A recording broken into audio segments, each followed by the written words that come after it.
Hello, everyone, and thank you for tuning in to Brandt in a Box with Eric Brandt in Jefferson County, Colorado. Eric Brandt is a activist and protester in the state of Colorado, or from the state of Colorado, and he's currently serving his time in Jeffco Jail. That's Jefferson County Jail in Colorado. Eric Brandt, are you there with us? I'm way too muffled for me to hear you, buddy. I'm sorry. My head's got holding again. Okay. Can you hear me very good? I can hear you better now. Okay. All right. So we're here with Eric Brandt, and we're going to talk about a few things with Eric today. This is May 22nd, 2020. So I had a few questions for you, Eric. How are you doing today? Sure. I'm doing all right today. I'm anxious, but I'm all right. Mm-hmm. What are you anxious about? Well, the population in here is getting slimmer. They had to quarantine an entire water pod, so they don't have enough people to work in the kitchen. And so they came up here today asking for volunteers, and quite a good number of people went ahead and volunteered for that. So they also took 4 people out to go to DOC today. They've been waiting for more than a month to be transported to DOC. So we've lost, I think, about 8 people today alone. So the pod's getting kind of quiet, and I'm getting kind of anxious because I need to be on the outside to get any more work accomplished. I've run this horse out; it's played out already. I need to move on. So I'm kind of anxious because I'm, anxious. No, I get it. I mean, you've been in Jefferson County how long? Almost 6 months. Almost 6 months. Wow. Yeah. For words, right? Yes, but words are very bad things. Words have consequences. I think the police said that very clearly in their letter to the judge, that I need to learn that words have consequences. Now, let me tell you about words that don't have any consequences. There are no consequences to fucking page and lie your ass off. That's okay. That's all okay. Those words don't have consequences. But when you criticize those factors, that's when you get consequences, because they shouldn't have to tolerate being called douchebags and fuckers. Well, I mean, that's part of their job. So, anyways, so I got a chart from you, a pie chart from you, right? Oh, is it an apple pie? No, I wasn't that lucky. So I got a pie chart, and what it is it's your conviction rate, right? Sort of. Sort of. Okay. I believe you got 2 charts, is that correct? Right. Right. So I made the one chart as a single chart to show the difference between, just to show the dispositions of the cases. So were they disposed of as dismissals? Were they disposed of as acquittals? Were they disposed of as convictions, etc.? And the other chart is one that I produced to demonstrate the level of severity of an offense, and also trying to demonstrate its conviction rate. And I put a smear on that one because the data that those have is just the data that's the discovery that I have here for a case, and I could put my name on those numbers without any consternation or worry. But you have to realize that there's all these municipal cases and federal cases that are not represented in the data in my discovery, and so I kind of had to guesstimate that from memory. Oh, so you got kind of what the description of the charts are. Oh, okay. So you got this chart from discovery from an Adams County case, is that correct? That's got my most recent criminal history on it, right? Because the courts keep talking about Mr. Brandt has this very extensive criminal history. And what they're trying to do is they're trying to say, oh, look at all these hundreds of arrests. Mr. Brandt is a horrible person. And so what I set out to do was to try and encourage the court to reevaluate that data, not as a magnitude, not as a quantity, not as a pile, but rather to break it down into its quanta and evaluate the quality and the ratios of the aggregate data.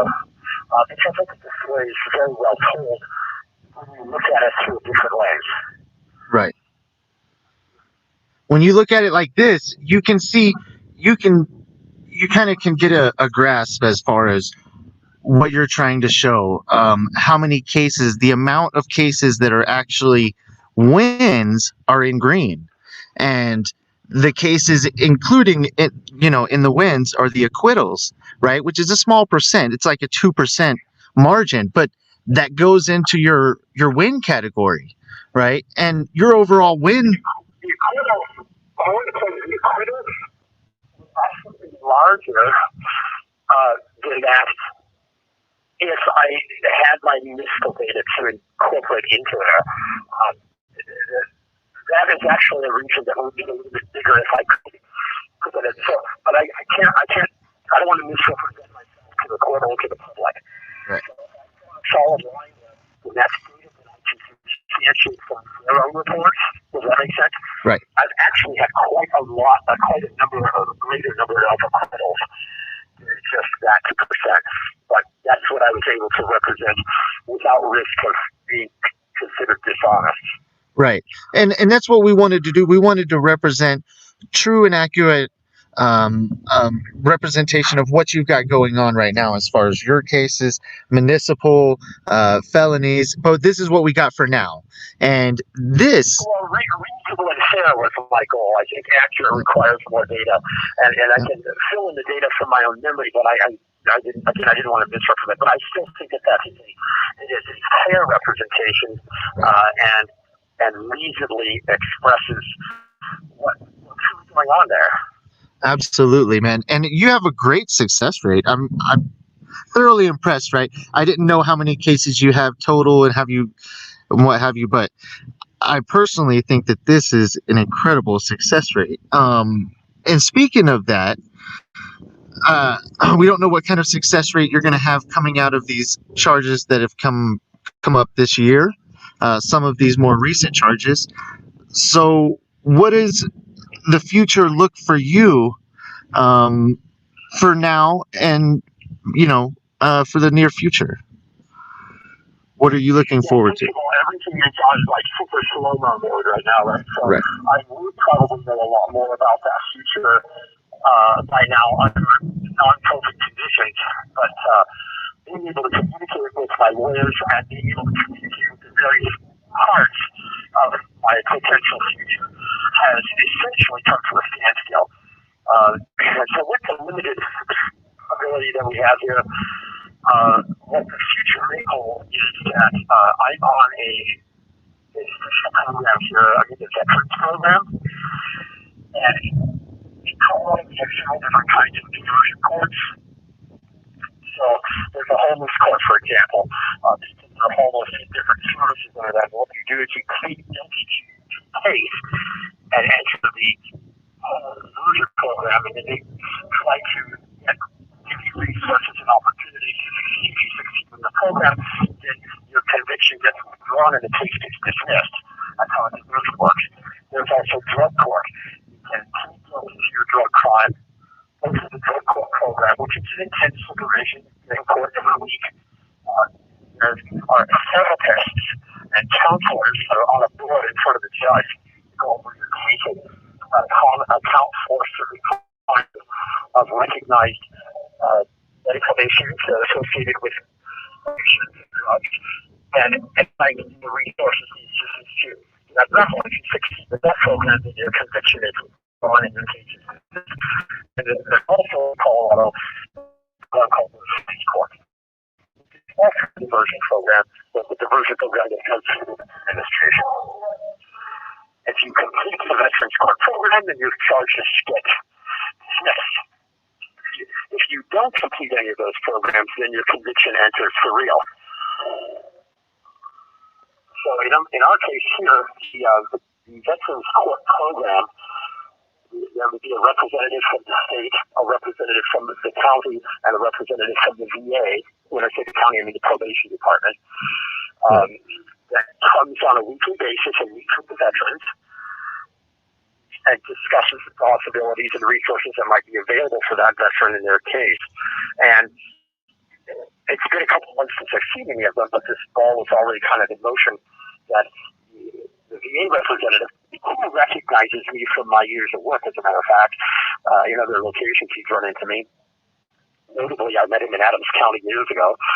But he pulls out my record. He looks at they have my medical record. They have my service record. They have all that, those details that aren't public records.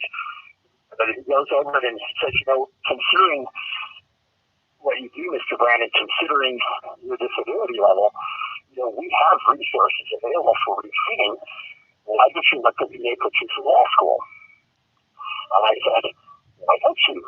Well, then I let the VA put me through law school. It's a great idea.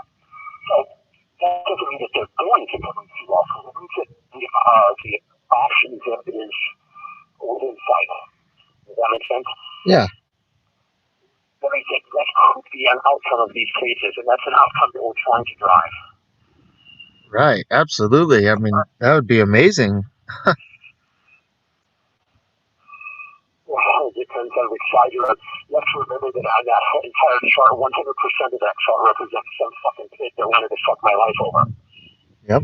Absolutely. Right? And 87% of that chart represents prosecutors and or primarily judges and juries that said, "My name is Brett, not on our watch, kid." So, I have a question for you.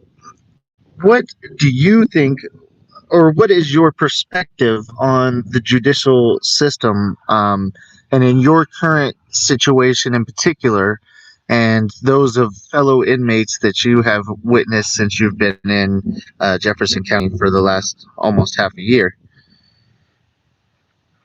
Well, first of all, I'm not in the same category as most of these guys that are here. Particularly, you have to realize the ones that are remaining in here are, I don't want to say cream of the crop because that's kind of the inverse question, but they haven't. They've pretty much discharged all the minor things here. So I actually tend not to. There's some people in here that I spend much time associated with because I'm kind of afraid that I could become them with too much exposure. So generally, these people are 90% or better convicted, which is precisely the opposite. That would be my whole chart would be red instead of green. Green inverts that chart, and that would be the average person. Wow. Now, I think that a lot of people do experience severe injustice with the system, and a lot of those convictions I think are unjust. I think that there's a good number of things that are probably appropriate, notwithstanding the potentially bad tactics that we're using to obtain them.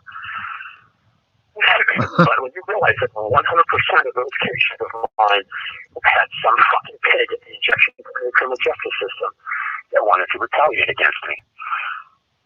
And 87% of that chart, at the very least, represents a judicial system that did not allow that to happen. Right. Which surprised me because what I wanted to do when I set out to make that chart in detail, because I've always kind of known it, right? I was taking the green highlighter and highlighted the cases that I've won, and green and highlighted the cases that I've lost in red, but we never really represented it in aggregate form like that.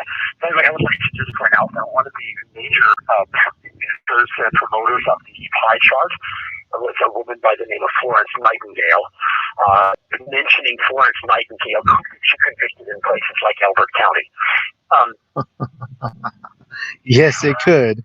I'm just saying, I don't know why they haven't dismissed that case yet, but they're still prosecuting you for referring to a nurse as Florence Nightingale.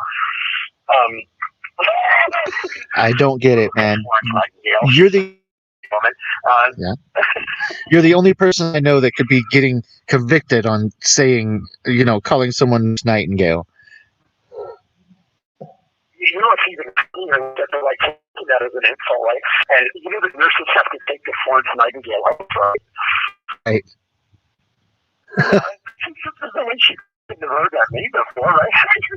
She picked the mother of modern statistics and the mother of modern nursing and the mother of modern drug theories. I mean, it's like, okay, I'm living in the wrong universe.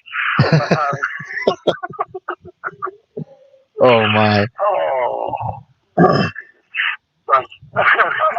That's too funny. Anyway, thank you for for the pie chart, because when I started, my intention was to try and shift the course perspective a little bit, because you get what you screen for, right? If you screen for Mr. Brandt is a despicable man, then that's what you're going to find.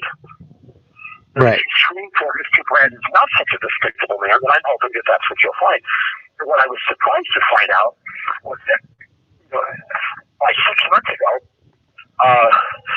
I certainly had reached the lowest I'd ever reached in my life, and I had no faith in our system.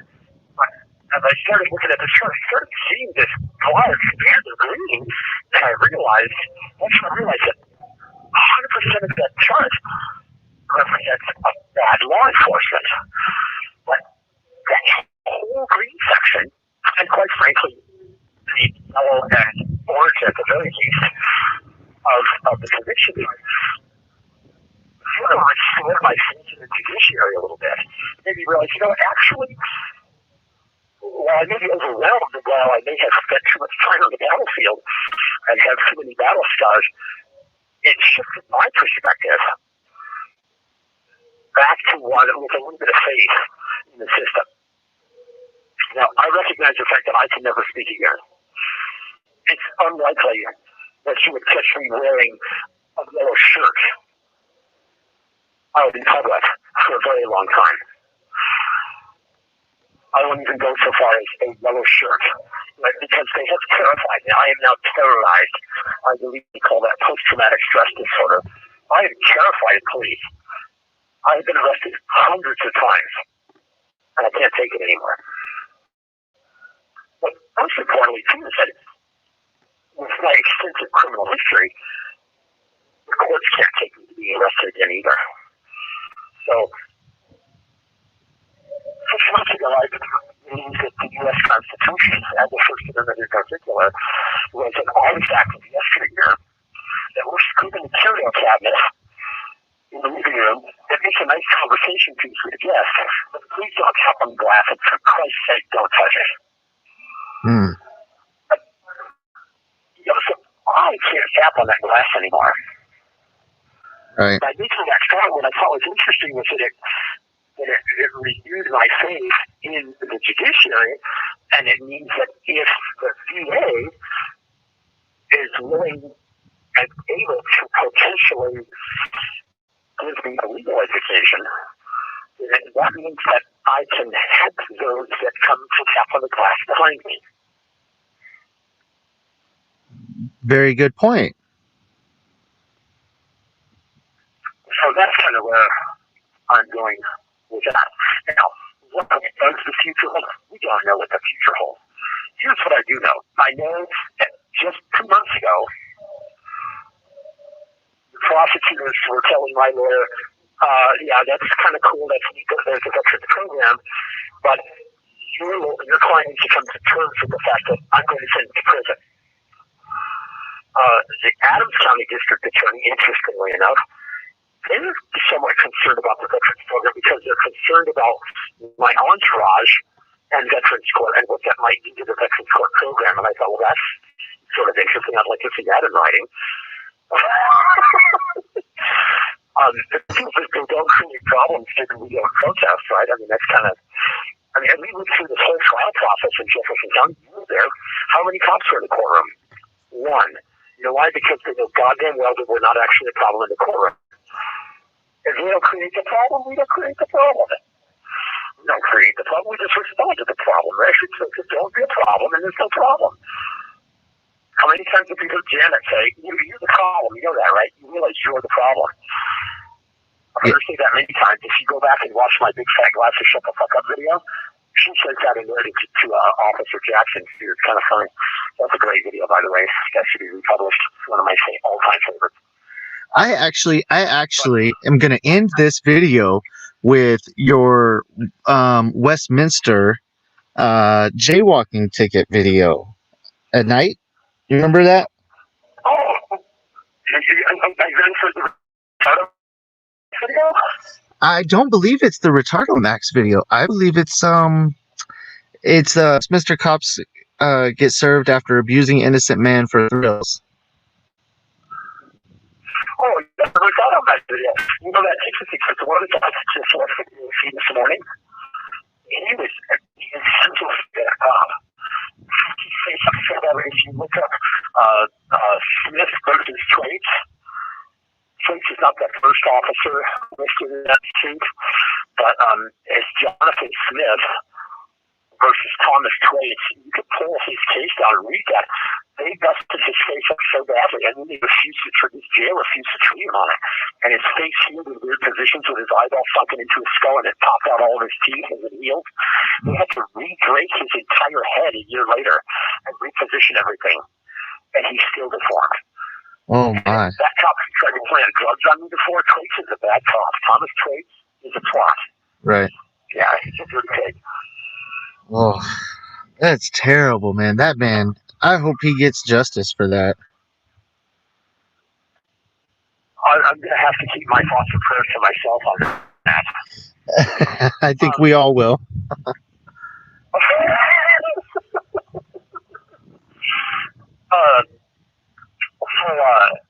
You know what else I found out? Maybe I'm digressing here. You know what else I found out when I was putting this chart together and looking at these detailed records? Is that some of these agencies produce better reports than the others, and I'm kind of compiling information from these various sources, and I'm trying to put together my Westminster history in particular, because I don't have all those records here. But as I'm looking at this, I'm like, oh, look at these cops that I had issues with in the beginning, and how many of them have turned out to severely disfigure people for life, or get indicted for excessive force, or get arrested for rape, or get fired, or turn out to be killers. Several of them. Oh my God. Several. It's absolutely alarming.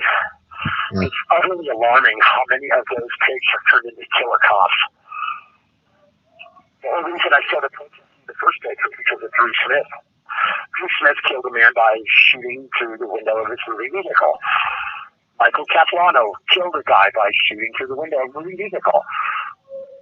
Can you see a pattern there? Dirty cops would like to be, or back to Yahia and Lakewood Police. Yep. You know? Yep. As a matter of fact, it is also Anthony Guzman Jr., the son of Anthony Guzman on the 16th Street Mall. Right. Guzman Jr. has killed 2 people by shooting at them through the window of the vehicle. There's 4 bodies alone. Wow. And I was surprised.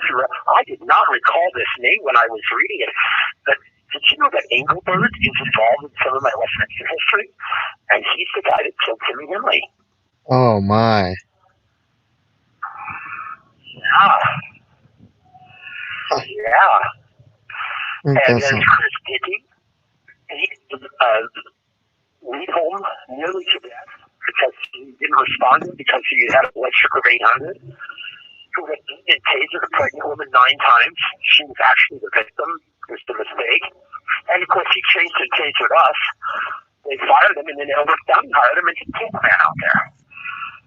Oh. Tasered Christopher Matthew Court to death. Wow. So let's not forget about Charles Sears. He's killed 5 people. Right. Curtis Logan White, who raped a woman in the back of his patrol car. He's the arresting officer of the Great Sidewalk Shot case of 2014. Right. Hey guys, I've had interactions with probably thousands of law enforcement officers over the last 7 years, and I have a dozen officers on my super bad list that show up repeatedly in my cases or repeatedly in other people's cases turn out to be seriously violent criminals. Jeffrey Stovall.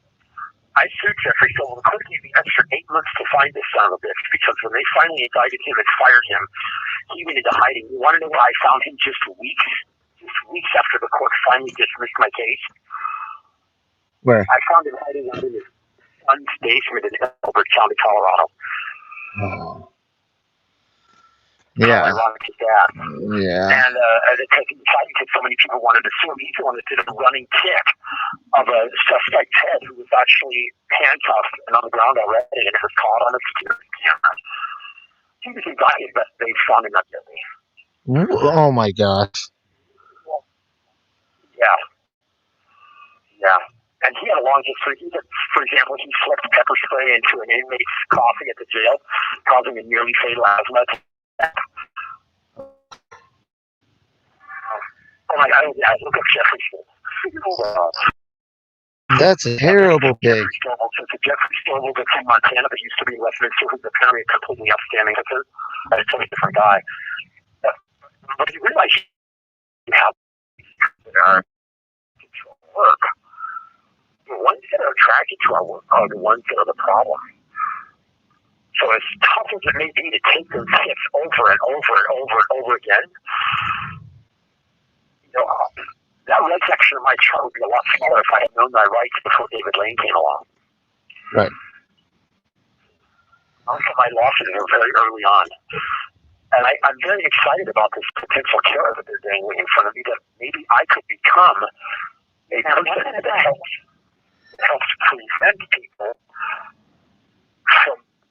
from not being able to get justice for similar kind of work. And I took my oath to stand up against this tyranny long before I had the legal expertise to survive it. We thank you for that, Eric. I know we have less than 1 minute now. Is there anything you want to say, or? I can call back. All right. Awesome. Well, call back. The world was generous with phone time this week. I appreciate that. Thank you. Awesome. So if you want, I'll call back and you can ask more questions, so I can talk to you a little bit about the bond situation that's going on now. Yeah, we can go ahead and end the podcast for this week, and we'll do some private conversating, and we will be back next week with another episode. Thank you. Goodbye. Freaking thing. It's always something. They always want to cut you off when you want to have this conversation just a little bit longer. So I was saying, I do want to play a particular video in ending this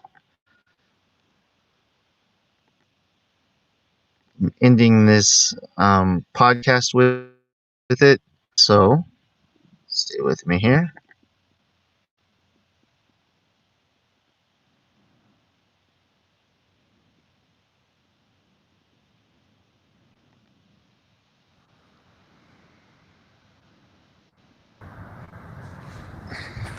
Stay rusty. Who was that? Who was that asswipe that just rode by honking his horn at me again?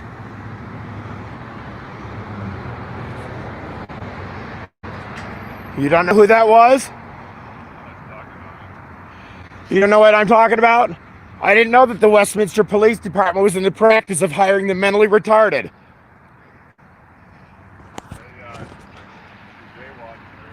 Go fuck yourself, pig. You don't know what the fuck you're talking about. You wouldn't know a jaywalking ticket if you saw it. Go read 803 sub 3 before you get out of that car and fuck with me. Who are you? What you doing there? What's your car number? Obstructing traffic in the middle of the night? Are you goddamn fucking retarded, you stupid ass pig? I did get that.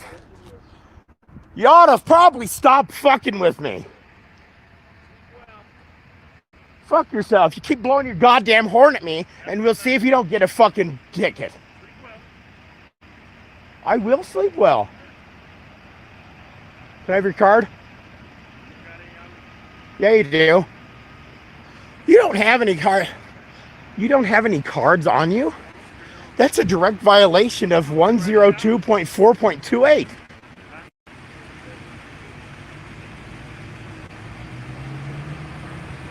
You have your card on you?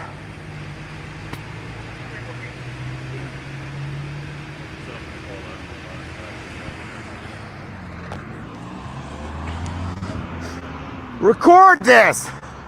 This dumb fucker who doesn't have his card on him because he's fresh out again has been driving by me blowing his fucking horn.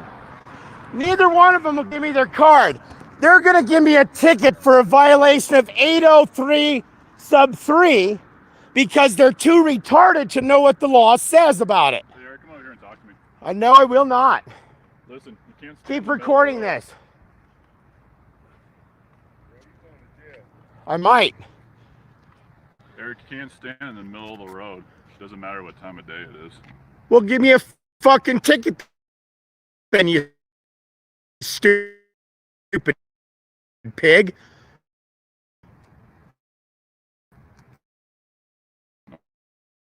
Broken the law. You walked out in the middle of the road. You walked out went against a red light, and you stood in the middle. I didn't go against the red light. I walked over there. Eric, you walked right on the middle of the road. 803 sub 3 is what you're going to cite me with, isn't it? What's your date of birth, Eric? November 19th, 1971.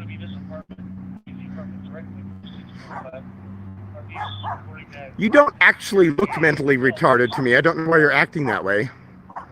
Give me your card. Yes, you do. Well, thank you very much, everyone, for tuning in to the show today. I'm going to go ahead and end it now. I want to thank Eric Brandt for being with us every week for Brandt in a Box.